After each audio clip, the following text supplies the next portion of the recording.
পরম প্রেমময় যুগ পুরুষোত্তম শ্রী শ্রী ঠাকুর অনুকূল চন্দ্রের রাতুল চরণে জানাই আমার শতকোটি প্রণাম। আজকের আলোচনার বিষয় মায়েদের অসৌচ সময়ে ইষ্টভীতি পালন করার নিয়মাবলী। অসৌচ সময়ে মায়েরা ইষ্টভীতি পালন করতে পারবেন কিনা। সর্বপ্রথম ইষ্টভীতি সম্বন্ধে দয়াল ঠাকুরের কিছু বিধান আমরা জেনে নেব।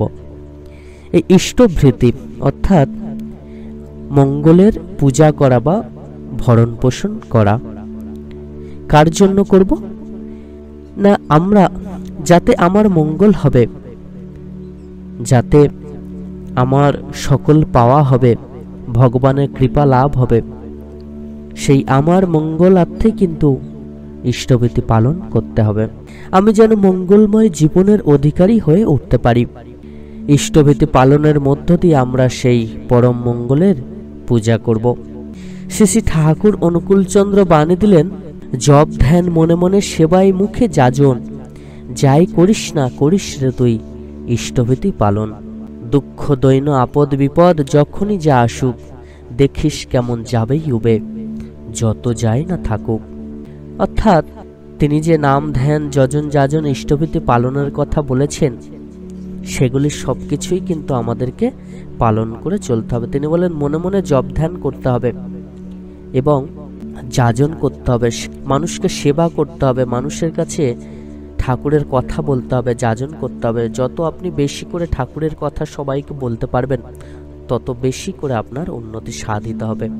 এই যে আমরা মানুষ রূপে জন্মগ্রহণ করেছি, এই ইহ জগতে কিন্তু প্রচুর দুঃখ কষ্ট বাধা বিপত্তি, প্রচুর বিপদের সম্মুখীন হতে হয় আমাদেরকে। আমরা গ্রহদোষের কথাও শুনেছি, গ্রহদোষের করালো গ্রাসে কিন্তু আমাদের প্রচুর বিপদ আপদ দুর্ঘটনা ঘটে। শ্রী শ্রী ঠাকুর এই আপদ বিপদ থেকে বাঁচার জন্য বিধান দিলেন ইষ্টভীতি পালনের। তাই তিনি তার শ্রীমুখে বললেন, যতই আসুক আপদ বিপদ যেমনই হোক প্রাণ, ইষ্টভীতি আনেই আনে সবার পরিত্রাণ।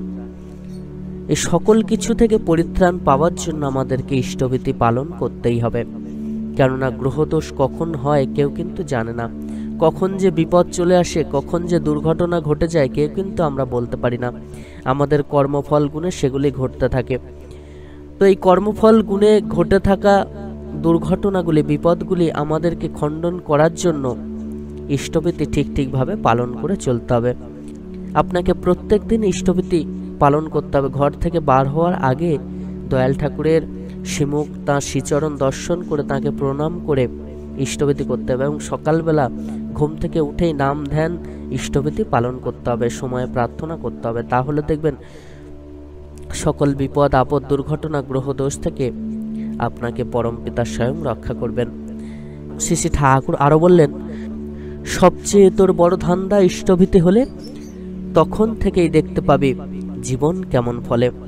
আমরা যদি ইষ্টভীতিটাকে মূল সাধনা হিসেবে ধরে নিই, যে ইষ্টভীতি করার মধ্য দিয়ে আমরা ভগবানের শ্রীচরণ লাভ করতে পারবো, আমরা মুক্তি পাবো, শ্রী শ্রী ঠাকুর বললেন তখনই তুমি বুঝতে পারবে তোমার জীবন কেমন পরিবর্তন হতে শুরু করেছে।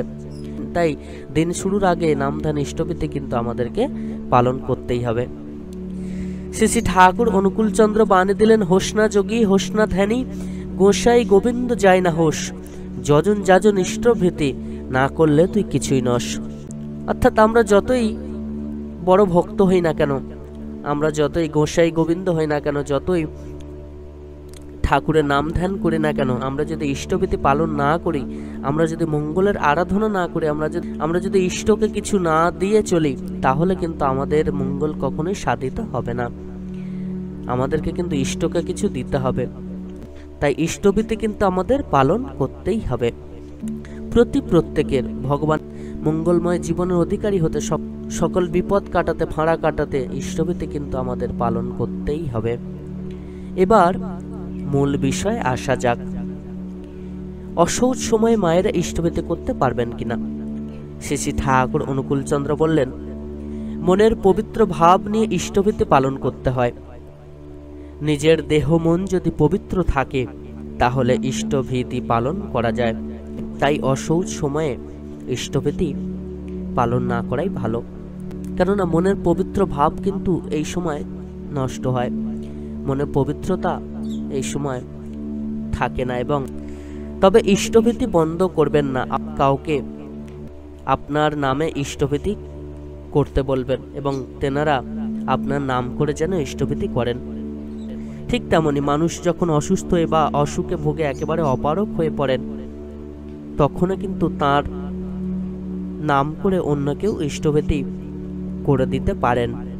তবে হ্যাঁ, যখন তিনি একেবারে অকর্মঠ অপারগ হয়ে পড়বেন, মানে নিজে থেকে আর করতে পারছেন না, তখনই কিন্তু তার হয়ে তার নাম করে ইষ্টভীতি পালন করা যায়।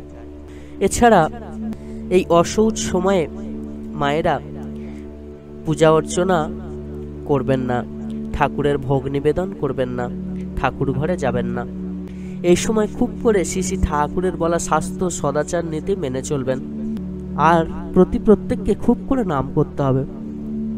নামই পরম ব্রহ্ম, জীবের মূল ধর্ম, তাই নাম কিন্তু আমাদেরকে করতে হবে। ভগবানকে পেতে, ভগবানের কৃপা পেতে নাম ছাড়লে চলবে না, সব সময়ের জন্য নাম করতে হবে। আপনি যে কাজই করুন না কেন, যে অবস্থায় পড়ুন না কেন, আপনার নাম যেন কখনো বন্ধ না হয়।